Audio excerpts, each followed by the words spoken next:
हाँ तो दोस्तों लीजिए आप लोगों के बीच एक और पावर स्टार पवन सिंह का बहुत ही धमाकेदार सॉन्ग आ चुका है। तो दोस्तों आप लोगों को बता दूं कि यह सॉन्ग का बेसब्री से इंतजार था। इस सॉन्ग का पोस्टर आप लोगों के बीच आ चुका है। आप लोगों को इस वीडियो में सारा जानकारी पता चल पाएगा कि यह सॉन्ग कब आने वाला है। दोस्तों बता दें कि इस सॉन्ग का टाइटल होने वाला है मजनुए के दुल्हा बनाई जी। तो दोस्तों यह सॉन्ग कितना ज़बरदस्त होने वाला है आप टाइटल से अंदाज़ा लगा सकते हैं, जो कि पावर स्टार पवन सिंह का यह तीसरा बोलबम सॉन्ग होने वाला है, स्पेशल सॉन्ग। दोस्तों आप लोग को बता दूं कि इस सॉन्ग को पावर स्टार पवन सिंह व शिल्पी राज ने गाई है। इस सॉन्ग में आप लोगों को फैक्ट के रूप में देखने को मिलेगी बेबी काजल।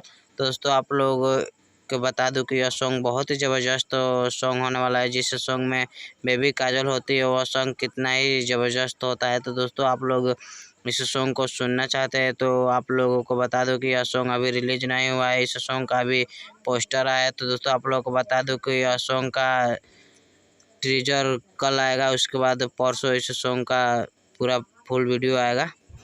तो दोस्तों आप लोग इस वीडियो को ज़्यादा से ज़्यादा शेयर कर दें ताकि और लोग भी जान जाए कि पावर स्टार पवन सिंह का यह तीसरा बोलबम सॉन्ग आने वाला है। तो दोस्तों आप लोग हमारे इस वीडियो को ज़्यादा से ज़्यादा शेयर कर दें अपने दोस्तों में, और साथ ही साथ हमारे इस चैनल को भी सब्सक्राइब कर लो ऐसे जानकारी पाने के लिए।